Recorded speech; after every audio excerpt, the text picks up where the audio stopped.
Olá, vamos falar de juros sobre capital próprio. A ideia é trazer um cálculo, um panorama de quando usar os juros sobre capital próprio, o que você deve levar em consideração, quando é interessante e quando não é interessante os juros sobre capital próprio. Já foi dito que os juros sobre capital próprio é uma jabuticaba, ou seja, algo que só acontece no Brasil, mas é uma forma de planejamento tributário. Então, mesmo que os outros países não tenham a figura do juros sobre capital próprio como uma forma de remuneração dos seus sócios, essa é uma forma interessante no Brasil de planejamento tributário. Então, para você que está chegando agora no canal do YouTube, seja bem-vindo, seja bem-vinda. Para você que também está chegando agora no podcast, a ideia é trazer um panorama mais completo possível sobre os juros do capital próprio.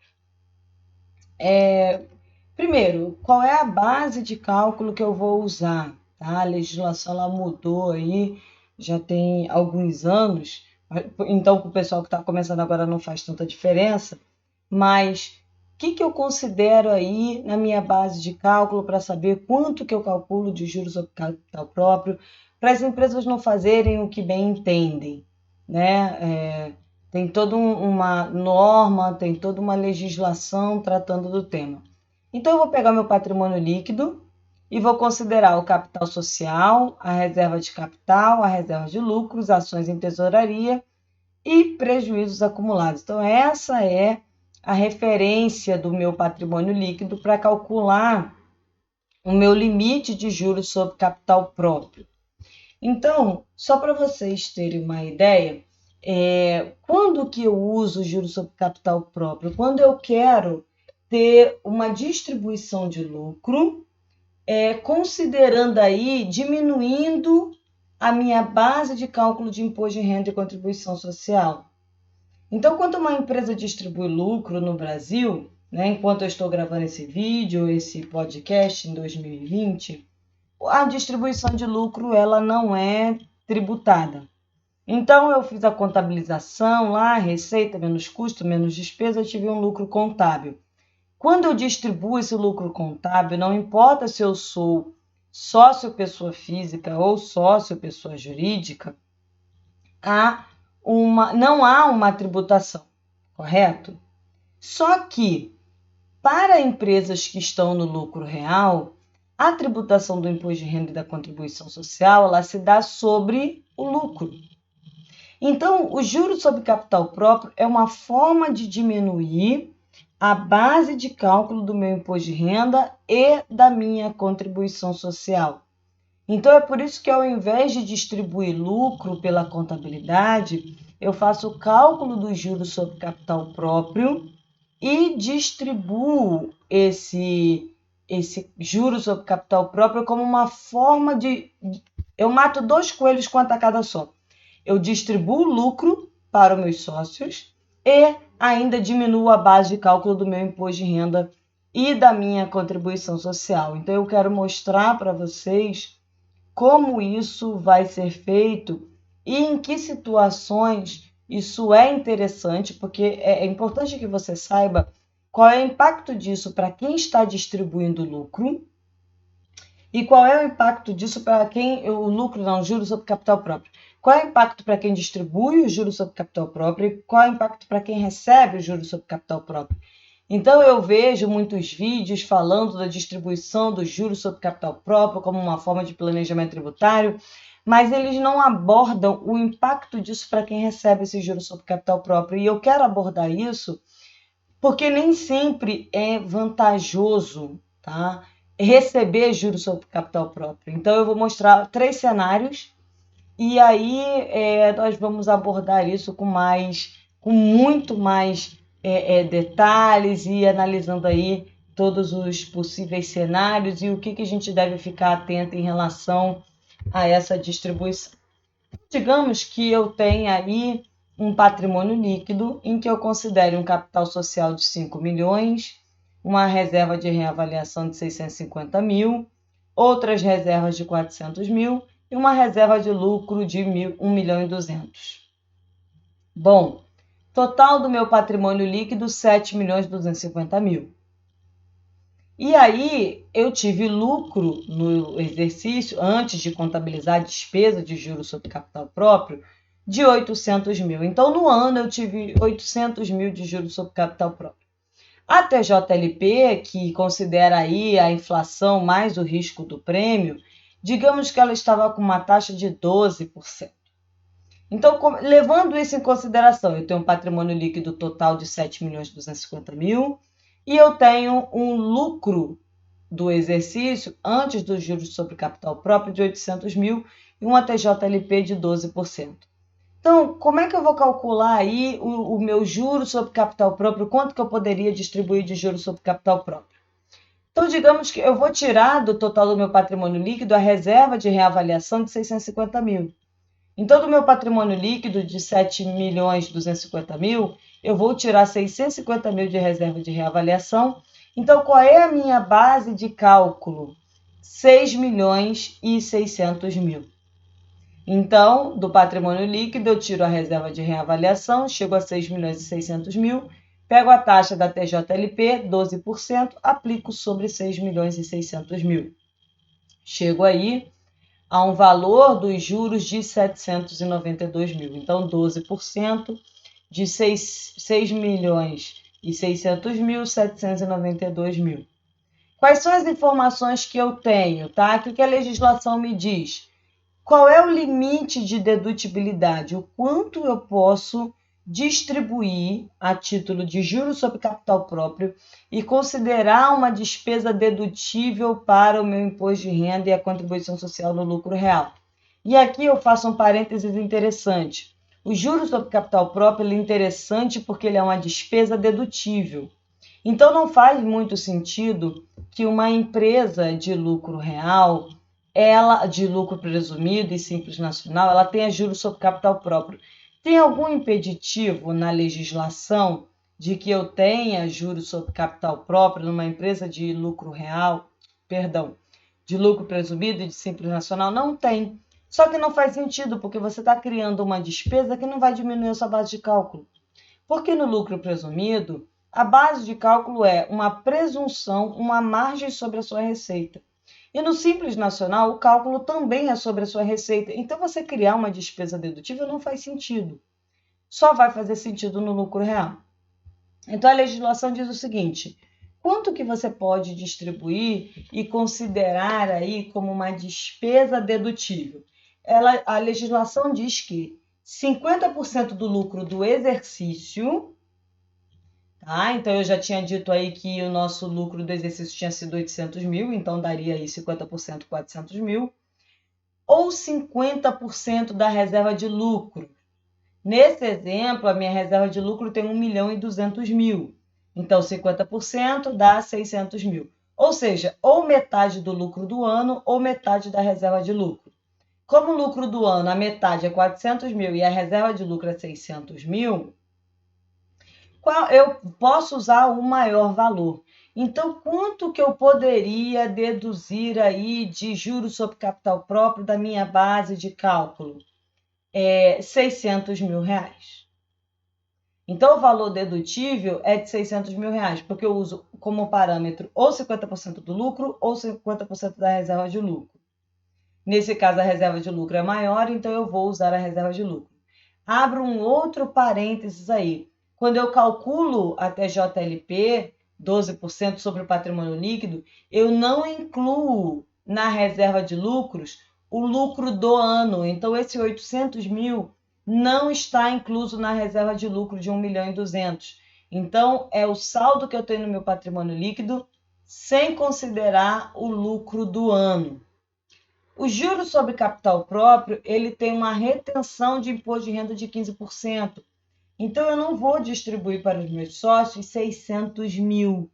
Eu vou distribuir 600 mil menos a retenção do imposto de renda de 15%.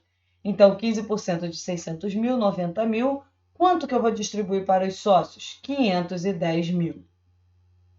Então, vamos olhar no cálculo, criando cenários aí sem JSCP, usando a JSCP no limite, usando o JSCP acima do limite. Para a empresa que paga, tá? para a empresa que distribui esse JSCP, quais são os cenários possíveis que nós temos e qual é a contabilização desses cenários. Então, já tinha dito que o lucro no ano foi de 800 mil, então, sem JSCP, 800 mil de lucro, digamos aí, por exemplo, não ficar mais confuso, não tem adição, não tem exclusão. Então, lucro antes da compensação de 800 mil, não houve compensação, 800 mil de base de cálculo. Vou calcular 15% de 800 mil, 120 mil. Vou calcular o adicional do imposto de renda. Então, considerando aí que eu estou fazendo um cálculo anual, eu tiro 240 mil da base de cálculo de 800 mil, tenho 560 mil, calculo aí 10%, 56 mil. Então, 120 mil dos 15%, mais o imposto de renda de 10%, adicional, 56 mil, eu tenho imposto de renda total de 176 mil. Aí você fala assim, então aqueles 90 mil eu abato aqui? Não.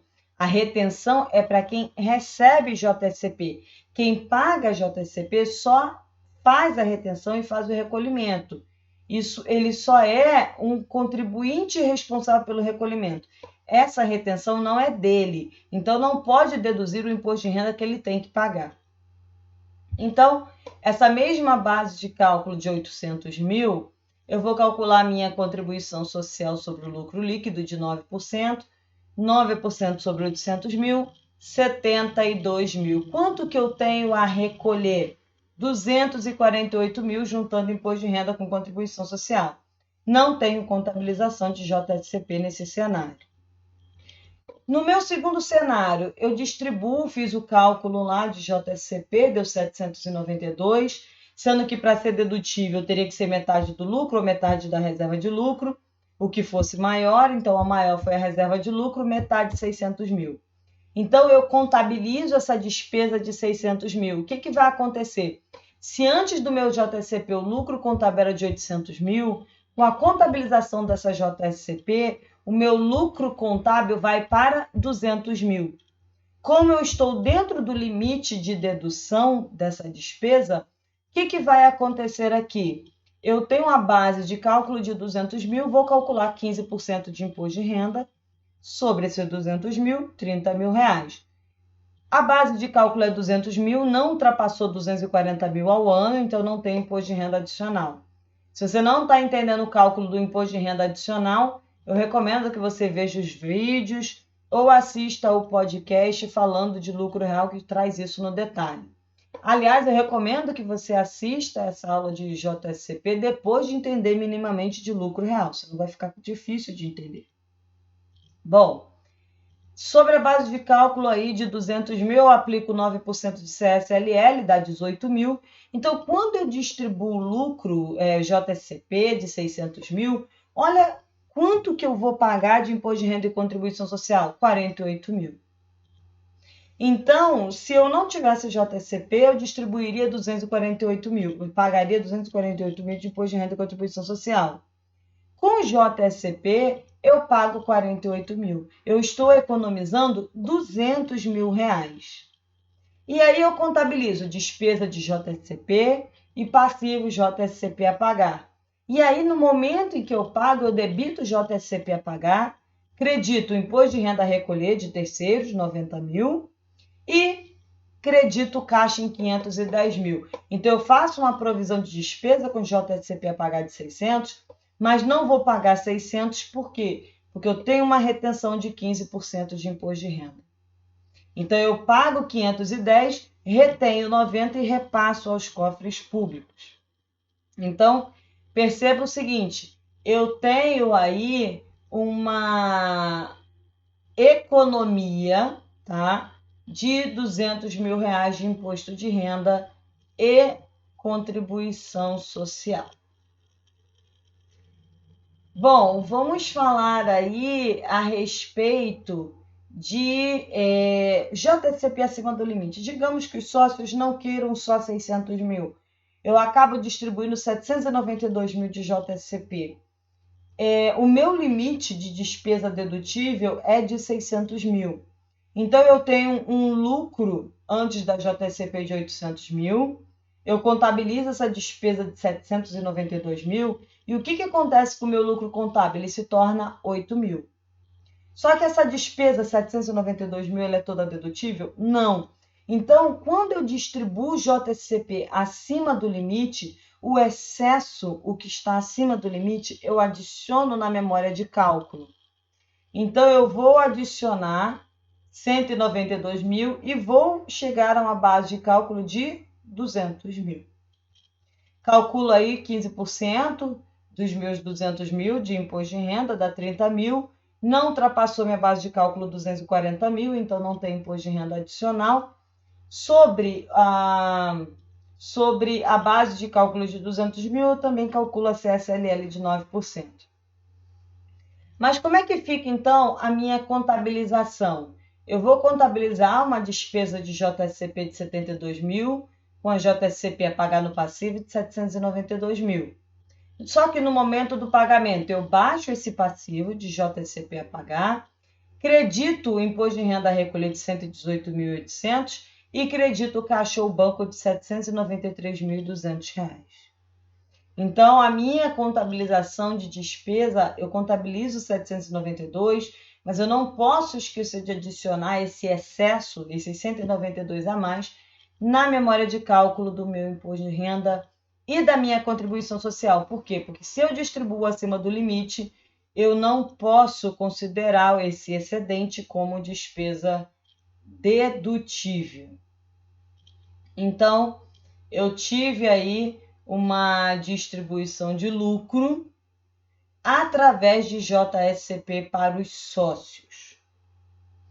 Então, você pode notar que mesmo que eu distribua JSCP acima do limite, ainda é mais vantajoso do que não ter JSCP. Então, é porque eu tenho uma economia de tributos, tá? Aí você fala assim, eu poderia ter distribuído então os 600 mil da minha reserva de lucro, já que eu tinha 1 milhão e 200 de reserva de lucro, poderia. Mas isso não diminuiria a sua saída de caixa em relação ao imposto de renda e à contribuição social. Então, o JSCP é uma forma que eu tenho de distribuir o lucro e, ao mesmo tempo, diminuir a minha base de imposto de renda e contribuição social e, com isso, diminuir o que eu tenho a pagar de imposto de renda e contribuição social. Então, o JSCP é uma boa ferramenta de planejamento tributário, aparentemente para quem distribui. Agora, a gente leva em consideração para quem recebe, porque se o JSCP é uma despesa dedutível para quem paga, ele é uma receita tributável para quem recebe. Então, a pessoa física vai tratar isso como tributação definitiva, ou seja, é uma receita tributável e esse imposto de renda retido não é compensável com o imposto de renda que ele tem a pagar no ajuste anual. Então, na pessoa física, eu vou considerar esse JSCP que eu recebi como uma receita tributada exclusivamente na fonte. E esse imposto de renda que foi retido, ele não compensa com o imposto de renda que eu tenho a pagar no ano. Agora, e se eu sou sócio da empresa que recebi a JSCP e eu sou uma pessoa jurídica? Então, uma pessoa jurídica distribuiu o JSCP para os sócios, pagou o JSCP para os sócios, e esse sócio é a pessoa jurídica. Vamos ver um exemplo em que, sem JSCP, esse sócio tinha 1.300.000 de lucro. Então, sem JSCP, 1.300.000 de lucro, ele vai calcular, e não tem adições nem exclusões, vai calcular 15% de 1.300.000, dá 195.000. O imposto de renda adicional, 1.300.000 ultrapassou 240.000, então sobre esse excedente calcular 10% do adicional do imposto de renda, dá 106.000. Qual é o total de imposto de renda a pagar? 301.000. Sobre a base de cálculo de 1.300.000, calcular 9% de contribuição social, dá 117.000. Então, sem JSCP, quanto que ele vai pagar de imposto de renda e contribuição social? 418.000. Agora, digamos que ele recebeu 600 mil de JSCP. Então, o lucro dele, ao invés de 1.300.000, vai para 1.900.000, porque eu tenho que contabilizar essa receita. 1.900.000, 15%, 285 mil. 1.900.000 ultrapassou 240 mil, então eu tenho um adicional de 166 mil. Qual é o total do meu imposto de renda a pagar? 451 mil. Abato aí, compenso os 90 mil que foi retido na fonte e eu tenho 361 mil de imposto de renda a recolher. Sobre 1.900.000, que é a base de cálculo, calcular 9% de CSLL dá 171 mil. Então, quando eu recebo o JSCP, eu tenho que pagar 532 mil reais.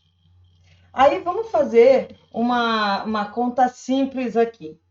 Sem JSCP, eu teria que pagar um total de 418 mil reais. Correto? Com JSCP, eu vou pagar 532. Então, você fala assim, ué, então quem pagou JSCP economizou 200 mil de imposto de renda e contribuição social.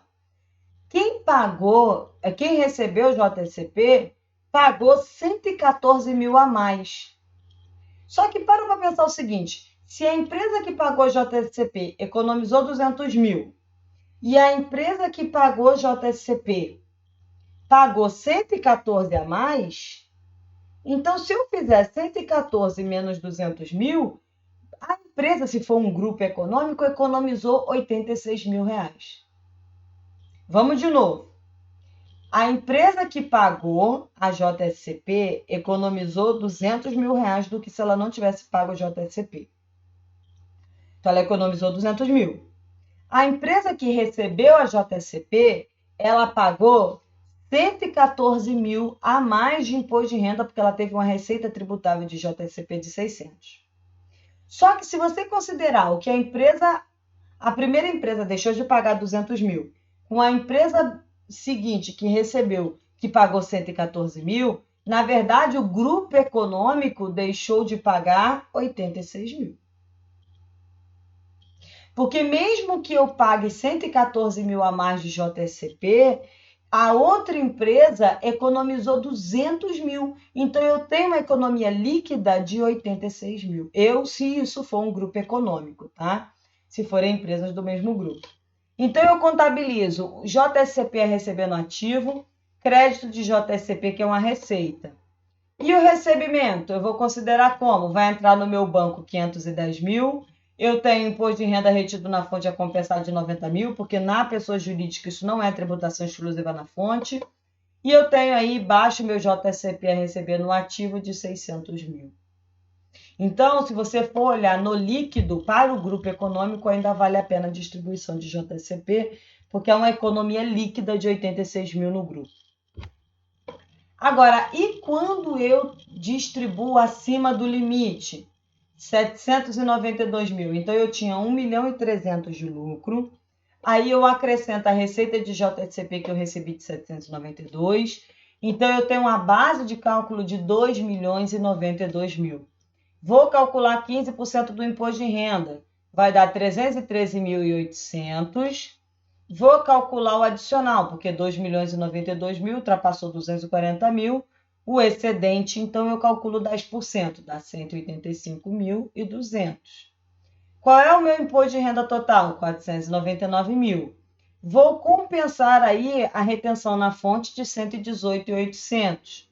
Qual é o meu imposto de renda a recolher? 380.200. Vou calcular a contribuição social. 9% sobre 2.092.000. Dá 188.280. Quanto que eu tenho a pagar? De imposto de renda e contribuição social? 568.480. Então, vamos ver quanto essa empresa está recebendo JSCP acima do limite, quanto que ela pagou de fato. Então, 568.480 menos 418 mil, essa empresa pagou R$ 150.480 a mais por ter recebido o JSCP. No entanto, lembra que a gente tem que pensar em grupo econômico?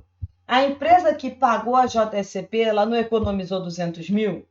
Então, mesmo que eu receba JSCP de 792 mil e por causa disso eu pague R$ 150.480 a mais de imposto de renda e contribuição social, no líquido eu ainda economizei R$ 49.520. Por quê? Porque a empresa que pagou 200 mil. A empresa que pagou economizou R$ 200 mil de imposto de renda e contribuição social. A empresa que recebeu pagou R$ 150.480 a mais. Então, se for mesmo o grupo econômico, eu tenho uma economia líquida de R$ 49.520. Então, mesmo assim, ainda vale a pena o cálculo do JSCP. Então, como é que eu contabilizo? 792 mil de JSCP a receber no ativo circulante, JSCP receita de 792 mil. No recebimento, eu recebo 673.200. Debito também imposto de renda compensado no ativo circulante 118.800 e credito JSCP a receber de 792 mil. Então, essa é a forma que eu tenho. Então, agora, e se não for mesmo empresa do grupo econômico? Então, pode ser que o sócio não queira receber esse JSCP. Ele fala, olha só, você está tendo uma economia de 200 mil reais aí de imposto de renda e contribuição social, só que eu vou pagar mais. Então, eu não quero receber JSCP. E aí isso vai ser votado em assembleia para saber se vale a pena esse pagamento de JSCP. Para trazer aqui, e se a empresa tiver prejuízo? A empresa que vai receber JSCP, ela tem prejuízo. Vamos ver se vale a pena? Para a gente finalizar aí o nosso entendimento sobre o JSCP. Digamos que a empresa que recebe a JSCP, ela tenha 500 mil de prejuízo contábil. Então, ela tem 500 mil, não vai pagar imposto de renda, não vai pagar contribuição social. Agora, digamos que ela tem um prejuízo de 500 mil e ela recebeu o JSCP de 600 mil. Então, ela tem um prejuízo contábil de 500 mil, com essa adição de receita lá na demonstração de resultado de exercício de 600 mil, ela passa a ter um LAIR de 100 mil, um lucro contábil de 100 mil. Ela vai calcular 15% de imposto de renda sobre 100 mil, vai dar 15 mil, e ela vai abater o que ela foi retida no JSCP de 90 mil. Então, ela tem um saldo negativo de 75 mil. Não tem saída de caixa. Se ela tiver uma contribuição social, né? Vai calcular 9% sobre 100 mil, dá 9 mil, não tem retenção. Quanto que eu tenho aí no final das contas? Eu tenho um saldo negativo de 75 mil e um valor de 9 mil reais de CSLL. Então, o que vai acontecer aí? Eu vou ter um crédito, né? Se a gente for considerar pelo líquido, considerar fluxo de caixa, eu tenho um crédito aí de 66 mil reais, um crédito tributário oriundo de saldo negativo. Então, eu tenho aí JSCP a receber de 600, JSCP de receita de 600, a minha contabilização. Debito aí no meu recebimento, débito de caixa ou banco de 510, débito de imposto de renda a compensar de 90, JSCP a receber um ativo circulante de 600. Agora, e se eu tenho um prejuízo de 500 mil e recebo 792 mil de receita de JSCP? Então, 500 mil de prejuízo contábil, mais uma receita de 792, tem um lucro de 292 mil. Calculo 15% sobre os 292 mil, dá 43.800. 292 mil ultrapassou 240 mil. Tenho aí imposto de renda adicional sobre o excedente de 52 mil, 10% de 52 mil, 5.200. Então, qual é o total do meu imposto de renda? 49 mil. Vou compensar 118.800, que é a retenção que eu tive sobre a JSCP. Tenho um saldo negativo aí de 69.800. Vou calcular 9% de contribuição social sobre 292 mil. Vou ter 26.280. Então, eu tenho um saldo negativo de 69.800 e eu tenho uma contribuição social a recolher de 26.280. No líquido, eu tenho um crédito tributário de 43.520. Tenho aí a minha contabilização de quem recebe. JSCP a receber, no ativo circulante, 792 mil. JSCP receita, 792 mil. Meu recebimento, debito aí caixa ou banco, 673.200, porque na verdade eu estou recebendo o valor líquido, porque eu vou debitar o imposto de renda retido na fonte de 118.800. E creditar a JSCP a receber de 792 mil. Então, perceba que pode ser interessante se eu tiver aí no mesmo grupo econômico, porque mesmo que eu receba a JSCP, tenha prejuízo contábil, eu receba a JSCP e ela faça que eu tenha uma base de cálculo no lucro real positiva, eu vou ter saldo negativo no imposto de renda, ou seja, eu não vou pagar imposto de renda, e eu vou pagar uma contribuição social, só que o que eu tenho de saldo negativo de imposto de renda é maior do que o que eu tenho de pagar de contribuição social. Então, só para finalizar, é muito importante, porque eu vejo as pessoas falando muito de quem paga a JSCP, o quão bom é, o quanto economiza. Mas a gente tem que falar de quem recebe a JSCP, porque nem sempre é interessante receber juros sobre capital próprio. Então, se você gostou desse vídeo, gostou desse podcast, se inscreva no canal do YouTube, siga no podcast, divulgue esse canal para outras pessoas que se interessam pelos temas aqui abordados. Muito obrigada pela atenção de vocês e até breve.